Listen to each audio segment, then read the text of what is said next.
Pendwa katika Kristo, tarehe ya leo ni mwisho wa mwezi wa Novemba na ni siku ya kwanza ya mwaka mpya wa liturujia, mwaka A, na ni furaha kubwa kweli kwamba tuna wenzetu ambao kwenye safari yao ya wito leo wanapiga hatua kubwa ya kuwatoa kwenye hali ya kuvaa kaptula na mashati tu wakati wa ibada wavae rasmi kama watu ambao wameshampa Mungu maisha yao. Kwa hiyo ni furaha yetu pia kushuhudia jambo hilo kubwa, tukiwaombea ili waweze kudumu katika safari hiyo. Ilishaanza zamani sana. Sasa leo mnapiga hatua inayoambieni mnaenda vizuri. Na kwa ajili hiyo basi mjitambue katika hilo. Mabadiliko katika maisha ni sehemu pia kuadhimisha na kumshukuru Mungu. Leo ni Dominika ya kwanza Majilio, na mama kanisa natualika tujipange kwa ujio wa Bwana. Bwana anakuja kwetu, sio tu Christmas, bali kwenye matukio ya kila siku anakuja. Kwa hiyo kama anakuja, unapomtegemea mgeni aje kwako, unatarajia mgeni aje kwako, unajiandaa kumpokea mgeni. Endapo kuna mambo ya kufanya usafi, unaandaa chakula na kinywaji, hata mahali pa kukaa. Endapo mahali pako uliponapo sio pazuri sana, unaazima kwa jirani, jamaa, naomba kiti, naomba stuli, naomba meza. Huna meza, lakini unaazima kwa jirani ili uonekane na nini, una meza, mgeni afurahi. Basi mama kanisa leo anatuambia tujiandae, najipanga kwa ujio wa Bwana Masiha anayekuja. Huu ni wakati wa neema. Kila mwaka tunaanza hivyo: Majilio, Christmas, Kwaresma, Pasaka. Hivyo wengine kwa mazoea tu, lakini wengine sio kwa mazoea, wanachukulia kipindi na heshima yake na kuitumia ipasavyo.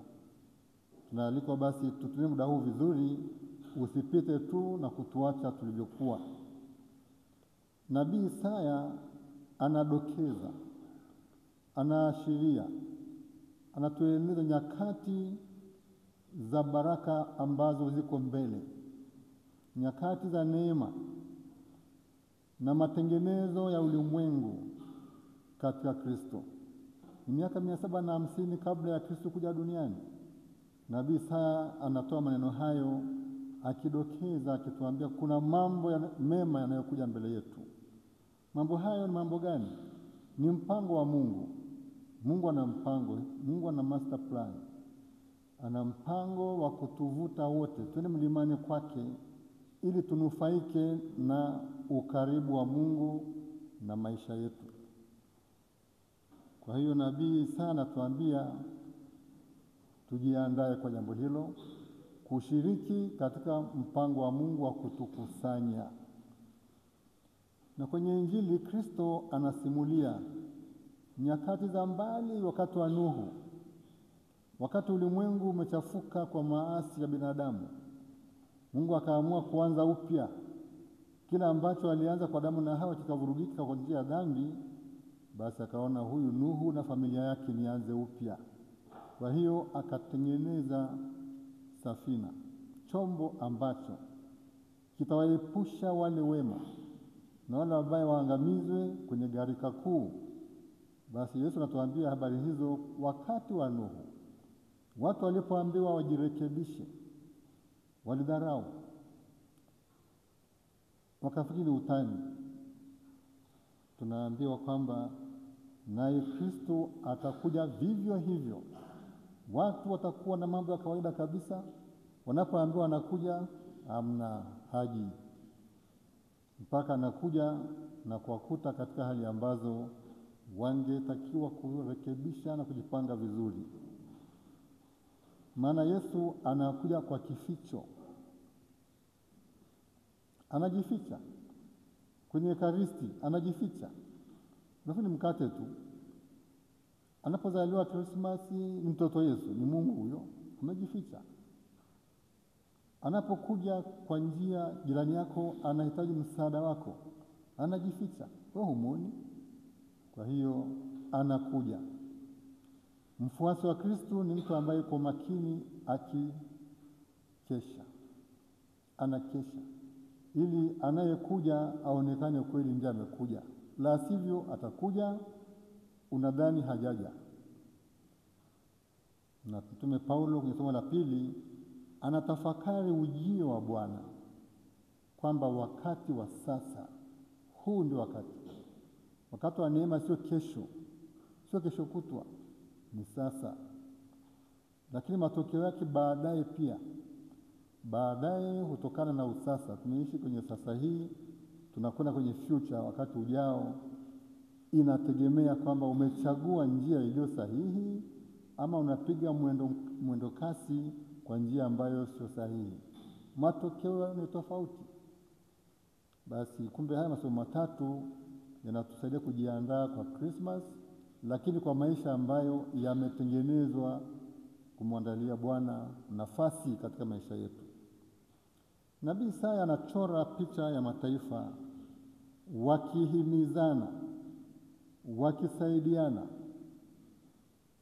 wanashikana mkono kupanda mlimani kwa Bwana. Umoja wa Mataifa wamevutwa sana na maneno hayo, wameandika pale kwenye ile ofisi yao kuu, maneno ambayo nabii Isaya aliyatumia, tumesomewa leo, kwamba Mungu wa Yakobo anavuta watu makundi makundi yakimwendea mlimani Sayuni. Na huko mlimani kuna kitu gani? Huko mlimani kuna sheria ya Mungu, kuna neno la Mungu. Wanachofuata huko ni sheria, kanuni. Jinsi gani binadamu tangu Adamu na Hawa walipowekwa bustanini walipewa sheria ama hakupewa? Tumsifu Yesu Kristo. Adamu na Hawa walipewa kanuni na Mungu, walipewa. Haya ni halali, haya ni haramu, waliambiwa wazi kabisa, japo ni watu wawili tu. Hawakuambiwa mtumie tu busara hivi, tumia hekima yako tu na haya matunda ni haramu, haya ni halali. Kisha na mkigusa hapa mambo yanakwenda mabaya. Nyinyi mtakula matunda haya, msiguse haya. Muongozo wa Mungu, amri za Mungu, maagizo ya Mungu, mafundisho ya Mungu, sheria za Mungu ndizo zinazofanya mataifa wakae vizuri kwa amani. Na wakikiuka sheria hizo, wakidharau neno la Mungu, wakalitupilia mbali, kwisha, hamna lolote. Leo hii dunia imechafuka kweli kweli, kwa sababu watu wamejitangaza ndio miungu, wanafuata sheria za kibinadamu, desturi na mila za kibinadamu, wakipuuzia miongozo ya Mungu. Kwa hiyo msambaratiko ni wa uhakika, maangamizi ni ya uhakika, kwa sababu tumeacha, tumedharau, tumepuuzia sheria ya Mungu.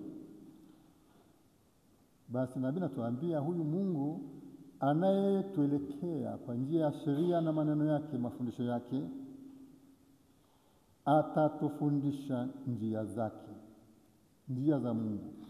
Hebu jiulize, wewe maisha yako yanashuhudia utii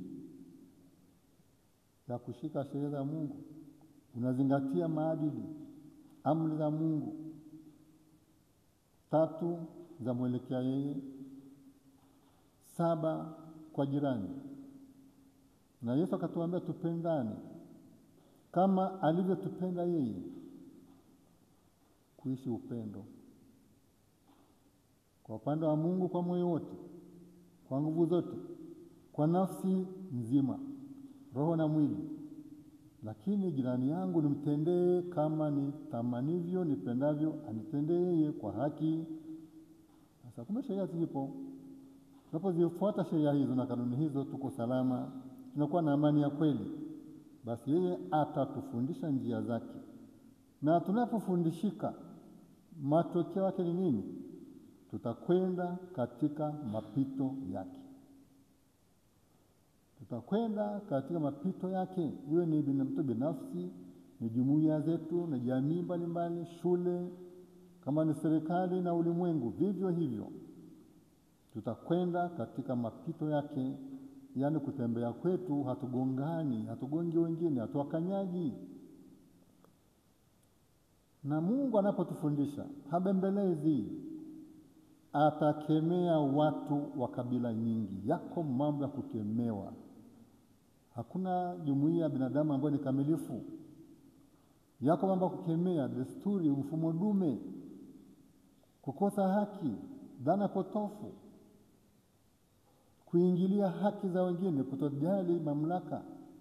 Sasa yote hayo ni ya kukemewa. Ni Mungu anakemea akiturejesha kwenye maisha ambayo yako vizuri. Lakini sio hiyo tu, atahukumu. Atafanya hukumu katika mataifa mengi, nao watabadilika. Watafanya nini?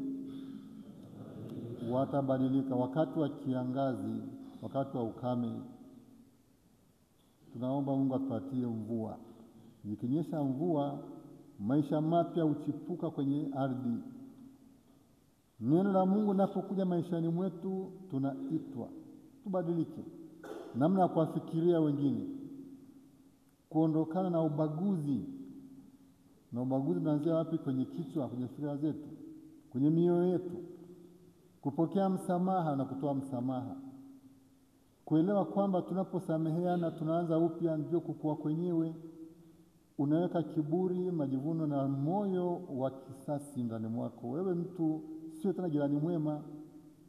Kwa hiyo kubadilika ndilo lengo hasa la neno la Mungu, na sheria zake zatuelekeza kujirekebisha na kupokeana katika wema na upendo. Na wanapobadilika kwenye fikra na matendo yao, matendo yatakayoonekana ni nini? Watafua panga zao. Hizi panga hapa ni ile ambayo ni majambia, yale ya kupambana, kukata vichwa vya watu. Sasa watafua panga zao ziwe nini? Majembe. Majembe yanafanya kazi wapi? Shambani. Yaani wanageuza zile silaha za kuumizana makusudi kabisa. Kwa kuwa wameshabadilika kwenye vichwa vyao, fikra zao, watafua panga zao ziwe majembe, na mikuki yao, ile mikuki ya kuua, wataigeuza kuwa ni miundu ya kuvuna. Tunapovuna tutatumia miundu. Hayo mabadiliko ambayo yanaonekana katika matendo, na kwa kufanya hivyo, huo ndio ukomo wa vita, ndio ukomo wa mafunzo ya kupigana, mafunzo ya kuwa watu wengine. Tunaacha vita, tunapanga mambo ya maendeleo ya pamoja, tukishikana mkono, ili walionacho wasaidie wasionacho, na wasionacho wasiwaibie walionacho, bali wafadhiliwe kwa upendo. Sio kuiba ili kubalance equation. Pana ni kuomba na kusema asante unapofadhiliwa. Basi katika mtazamo huo, nabii Isaya anaona nyakati za Masiha zitakuwa nyakati mpya. Watu watahimizana kutenda yale ambayo yanabariki, yanajenga utu, ndivyo kutembea katika nuru ya Bwana. Na huu ndio utawala wa Masiha. Masiha anayekuja anakuja na utawala huo na mpangilio huo. Sasa wewe unayevaa kanzu leo kwa mara ya kwanza, na aliyovaa kanzu miaka mingi, tunaalikwa tujitazame kwenye mpango wa Mungu. Mungu ana mpango mahususi kabisa kukusanya watu. Je, wewe unajiandaa kuwa chombo cha kusaidia kukusanya watu? Au umeingia zizini huko, umevaa ngozi fulani, lakini unavizia pia kuumiza walio ndani ya zizi? Sio kavaa mavazi ambayo yanaonekana safi sana, lakini ndani mwako, kwenye nafsi yako hujakaa sawa sawa. Unakata mikia ya mbuzi, unakata mikia ya wengine, kwa kuwa uko kwenye ukaribu wa kuwaumiza, aidha kwa maneno au kwa matendo. Na Mtume Paulo kwenye somo la pili anatutahadharisha kwamba saa ya kuamka katika usingizi ni sasa. Wewe si Mkristo wa miaka mingapi? Unaadhimisha ile siku ya kubatizwa kwako?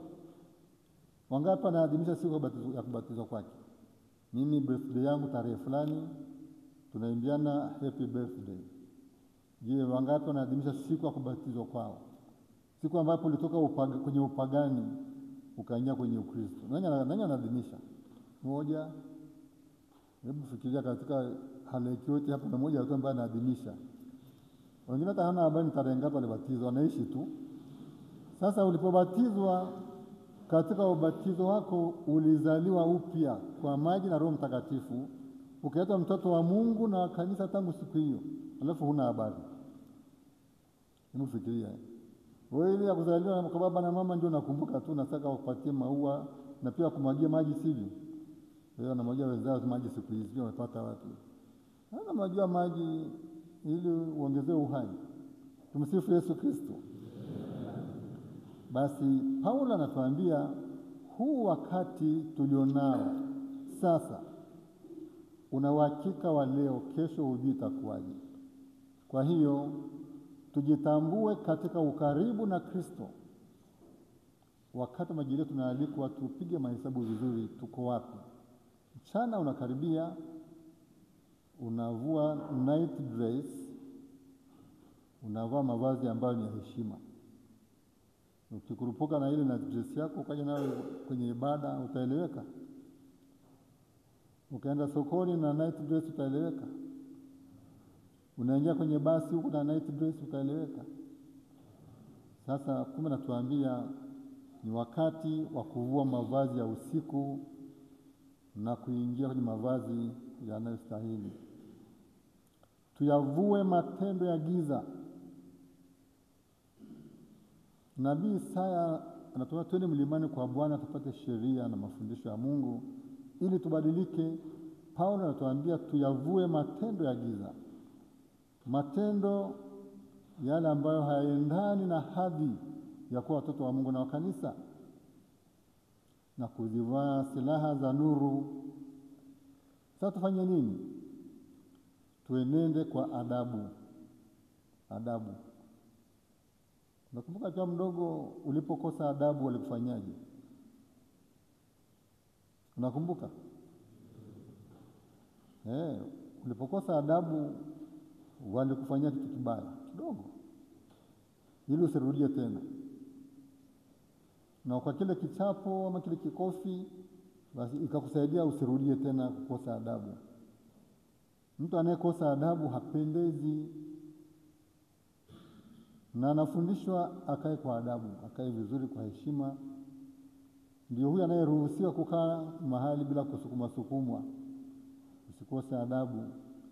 Basi tunaambia na Paulo tuenende kwa adabu. Tujiepushe na ulafi na ulevi. Ulafi, sikula mno. Ama nikula sana?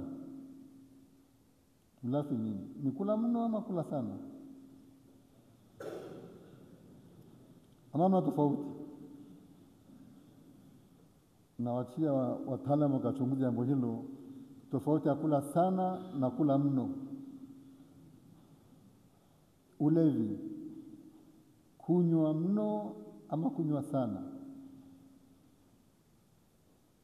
Ulevi. Mambo haya mawili yote tunaambiwa kama ni chakula kinafaa kwenye mwili ukila kiasi. Ukila mno unakosa amani, alafu unaweza kuishia hospitalini. Shauri ya chakula tu. Kila siku kipo kwa mbele ya chakula, ukumbuke kiasi. Kuhusu ulevi, hakuna mwenye heshima yote kwenye ulevi. Hakuna kulewa kwa kiasi. Hapana. Ulevi wa kiasi huo haupo. Ulevi ni ugonjwa, ni kupitiliza. Kwa hiyo katika akili yako Mungu alikujalia, ujitambue vizuri. Usije ukaweka mashindano ya ulevi, ya kunywa ulevi. Utaisha pabaya tu. Ukijiingiza kwenye ulevi, mashindano ya ulevi, Walevi wanapeana vyeo mbalimbali. Huyu ni bingwa bwana, anaweza akabeba kiasi hicho wala hatikisiki, yuko imara. Kwa hiyo ndio anapata sifa na heshima. Huu ni ugonjwa. Huu ni ugonjwa ambao umeingia kwa wengi kweli sasa hivi. Watu wanashindana kulewa. Lakini ukiangalia kitaratibu na kisayansi, kulewa ni kufanya nini? Ni kujiua. Unapomuua nyoka ili kuhakikisha umeshamuua, unaangalia nini? Uhakikisha umesagasaga ile mkia wake, sio? Unahakikisha umesagasaga ile mkia wake. Ni nini utakuwa umesagasaga ndio ufurahi utulie? Kichwa. Yaani ili kumuua nyoka, hakikisha umeponda kabisa kile kichwa chake. Hapo ndio kuna uhakika wa nini? Makuua.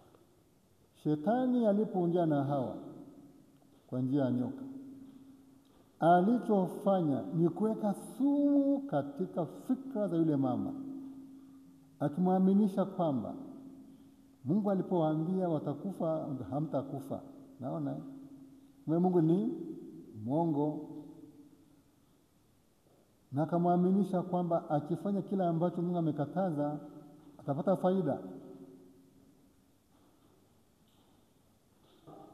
kwamba hakuna madhara unapovunja amri ya Mungu, utakuwa salama. Na Mungu amekupa amri yake ili akuweke gizani, ubaki mbumbumbu, usipate mambo ya kisasa. Alimwaminisha hivyo. Ndivyo alivyoponda kichwa cha Hawa, kisha akaondoka akaenda zake. Akamwacha Hawa ameshapondeka nini? Kichwa, fikra, mawazo. Katika hali hiyo akachuma akala, hakufa. Akampeleka mwenzake, mletea ubishi kidogo, naye akapokea akala, wote wakafa. Yaani sumu ya dhambi haikuachi jinsi ilivyokukuta na kuharibu. Na ulevi ni hivyo hivyo. Wako watu wanaosikitika kweli, wanajuta sasa hivi kwa sababu walidhani ulevi ni kitu cha maana sana. Mashindano ya ulevi, wanajikuta wanaporomoka. Wafanya biashara wengi wanaporomoka kabisa, ndoa zinaharibika, miito mbalimbali inaharibika. You become a reject, ufai. Shara ulevi ilianzia wapi? Hukuzama huko kwa bahati mbaya. Ulianza taratibu kwa kutamani, kwa kuaminishwa, kwa vikundi ambavyo vinakuambia unapofanya hivyo kwenye ulevi unafanikisha. You become a slave, unakuwa mtumwa. Kwa hiyo ufai kabisa, you are a reject, na hutafanikisha chochote katika ulevi. Kama umeshaelekea huko, ondoka huko upesi. Ulevi. Paulo anatuambia tujiepushe na ulafi na ulevi. Ugonjwa wa chakula ni mbaya. Unaamka saa 7 za usiku unakwenda kutafuta chakula. Unavizia jikoni, unaingia huko unatafuta chakula. Unakula mezani lakini utosheki. Tumbo gani hilo? Ni pepo na chakula labda. Ulafi. Lazima ujitengenezee nidhamu ambayo itakuweka kwenye heshima. Usije ukamezwa na vyakula na vinywaji, unajikuta unaweka pembeni tu, huyu mtu bwana, nayo mgeni gani fulani? Huyu kama ni fulani, ujiandae vizuri. Sio tu ulafi na ulevi, anatuambia tujiepushe na ufisadi na uasherati. Ufisadi ambao umeelemea kweli mahali pengi sasa hivi. Mtu anaweka haki za wengine mfukoni mwake. Ni wizi ambao mtu anadhani kwamba basi hatajulikana. Hata akijulikana kuna watetezi wake na kumtetea, anapiga kifua. Lakini fisadi anakwenda kwa tamaa tu ya kukusanya nufaike bila kujali haki za wengine. Fisadi huyo. Hakuna yeyote ambaye anapenda kukuwa rafiki na fisadi. Hapana. Mambo ya utapeli yako huko ndani. Na washarati. Hiyo washarati, malkia wa anasa kwenye Biblia mtaona jinsi gani. Kuna Baali na nani? Baali ni mungu wa kiume wa rutuba. Na mungu wa kike aliitwa nani? Ashera. Sasa basi washarati ndio hiyo unakuwa ni kuji kimalkia hicho chake. Ndio chenyewe kinatawala hicho kimalkia. Mungu wa kiume ni Baali, wa kike ndio Asharati. Washarati ndio kwa hapo. Sasa unajiandika raia wa kile kimalkia kile. Mtamsujudia huyo. Na atanipangia majukumu apendavyo yeye mwenyewe. Huyu ni washarati.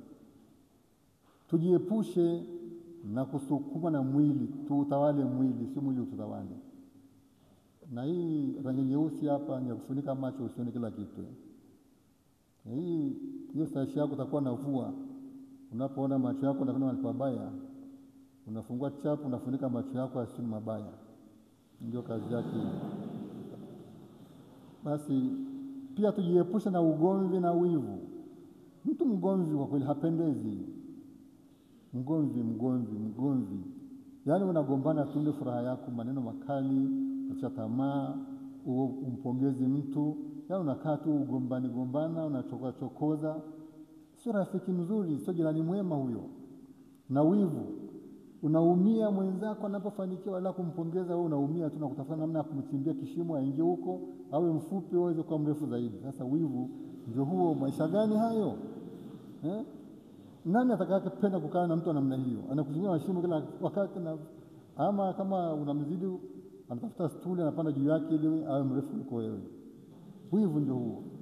Kujipandisha sana ama kushusha wengine ndio wivu. Najua inachukiza kweli unapokuwa na rafiki aliye na wivu. Tujiepushe na mambo hayo. Hatutakuwa wafuasi wazuri wa Kristo tusipotengeneza ndani mwetu. Matengenezo ndio haya kufanya. Ndio haya. Basi Paulo anatuambia tumvae Bwana wetu Yesu Kristo na kuzitawala tamaa za mwili, tamaa za mali na tamaa za cheo. Kuina vyeo, tafuta ukubwa, kutotosheka na ulionayo. Sasa hayo ni lazima tujiepushe nayo. Tumvae Kristo ambaye alinyenyekea na akatuagiza tujifunze kwake upole na unyenyekevu wa moyo. Sasa kama tulikuwa wafuasi wake, hayo ni muhimu tukazingatia, pamoja na kwamba anakuita ukae karibu naye zaidi ili uwe Kristo wa pili katika maisha ya watu wengine ukimtangaza Bwana. Kwa hiyo ibada ya makazi, ndugu zangu, hii ibada ni ya kipekee sana. Inakuambia umepiga hatua ambayo walezi wako wanaridhika unachowaambia. Askofu wako anakuamini, umetamka kwamba unania kuwa padri. Sasa unasaidiwa katika hilo kwa malezi. Malezi yanayokuambia ujitengeneze vizuri kuwa kiongozi, kuwa mhudumu, uwe mchapakazi, uchague yaliyo mema na kujiepusha na makandokando yatakayojeruhi wito wako, utu wako, hata utume baadaye. Hili vazi la ibada kweli utavaa wakati wa ibada, lakini pia ni utambulisho. Ni utambulisho. Sasa hiyo ukiangalia, ukipiga hii picha imepigwa hapa, wanaona kuna walivaa vyeupe kule, kuna ambao wamevaa sio umetoka kilabuni hivi ama umetoka wapi. Sasa naona katika mtazamo huo unapata identity na kutambulisha. Na watu, mama yako akikuwa amevaa kanzu anafurahi kweli. Mtoto wangu anaanza kuwa padri. Anaanza kuwa padri. Yote haya tangu mwanzoni ulikuwa unaeleza ndio. Lakini hii ni hatua tofauti kabisa. Naomba uipokee seriously. Namna kutembea kuanzia leo, utembea kifrateli. Usitembee kama mtu anayekoya nazi, hapana. Tembea kwa usahihi, na unajua umevaa kanzu unavyotembea, ndani mwako kubadilike pia weke nidhamu inayostahili kweli maisha ya mtu ambaye anakusudia kuweka maisha yake wakfu, akimtolea Mungu nafsi yake ili aweze kuwa chombo cha kutumika kutangaza utawala wa Mungu, sio tu kwa maneno bali kwa matendo na tabia yake. Sasa kuna mambo matatu ya kutambua sana. La kwanza, rangi nyeupe, maisha ya usafi. Penda maisha ya usafi. Usafi wa mwili, mpangilio pale unapokaa. Wewe unaweka viatu juu ya kitanda hivyo hivyo. Yaani hapana, uwe na mtu, yaani mpangilio, unakuwa na order. Yaani uzungukwe na mazingira ambayo ni ya usafi. Hakuna eleweka hapo. Usafi wa mwili wako, wa roho yako, wa lugha yako, tabia yako iwe safi. Usivae nguo nyeupe au tabia kawa nyeusi, hapana, yengi. Mtu anakuona umevaa safi na pendeza kweli. Sasa akiongea na sentensi tatu anaanza kuwa na wasiwasi, huyu amepata ile vazi wapi? Halimstahili, mbona halimkai sawa sawa mtu huyu? Usafi. Jambo la pili ni nidhamu. Huo mkanda ni mshipi huo, ni nidhamu. Na maana nidhamu, ujikanye mwenyewe, ujisimamie mwenyewe mambo appetite kwa chakula, kinywaji, lakini pia mambo mengine ya maisha yako kwa ukadiri. Usije ukapitiliza katika mahusiano yako kiasi kwamba unahatarisha utu wako.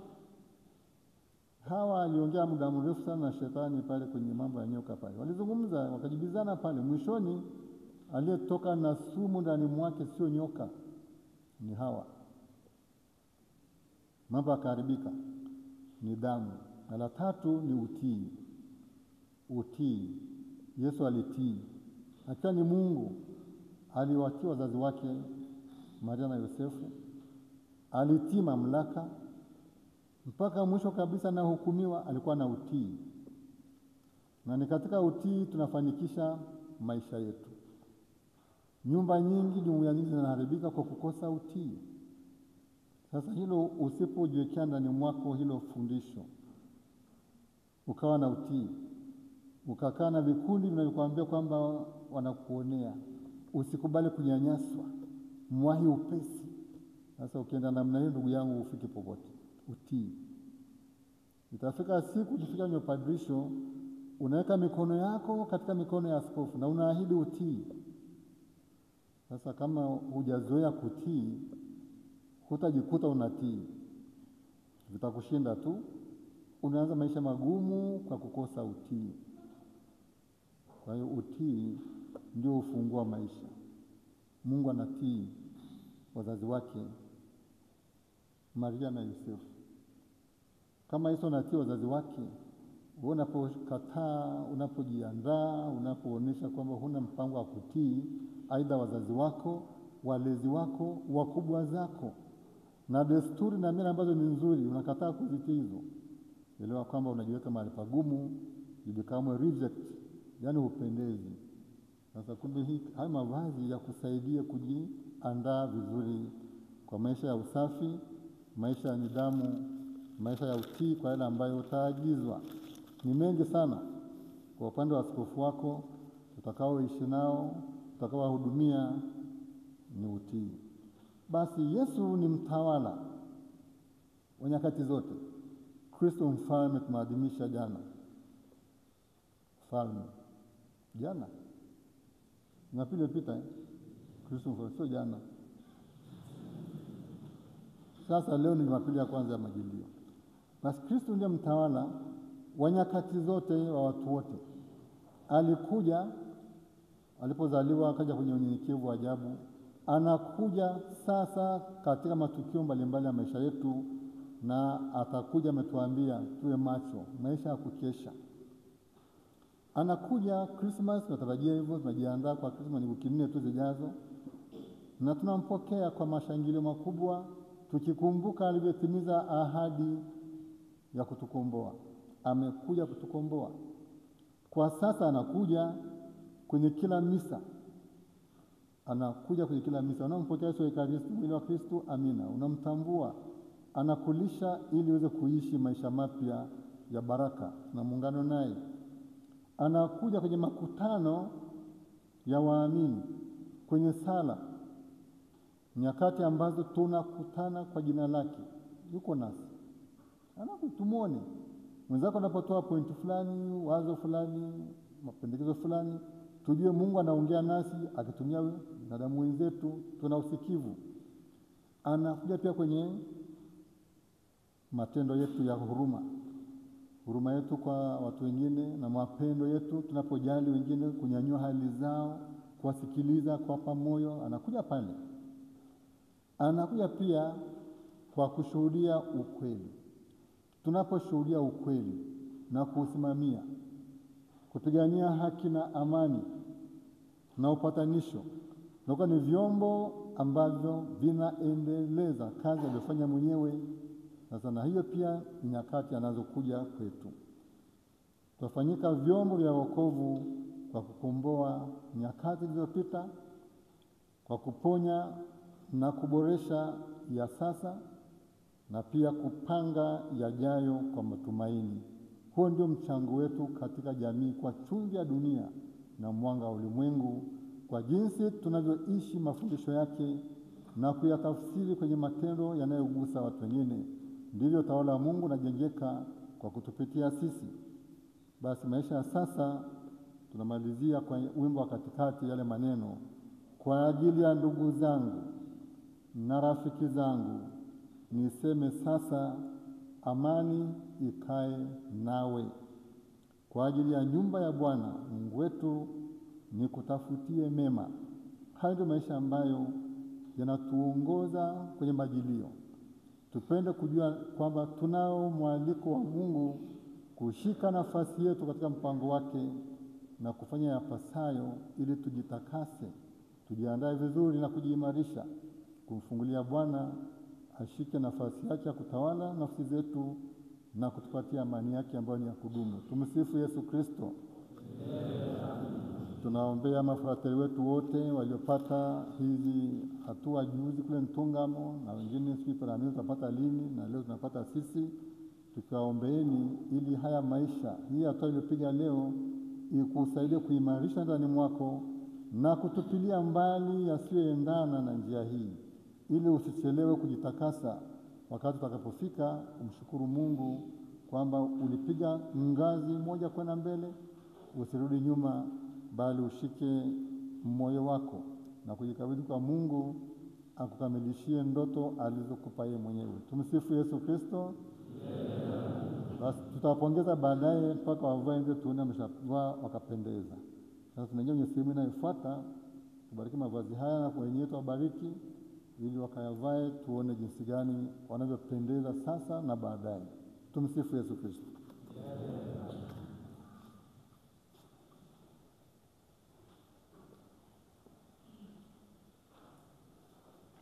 Tumsifu Yesu Kristo. Atafuata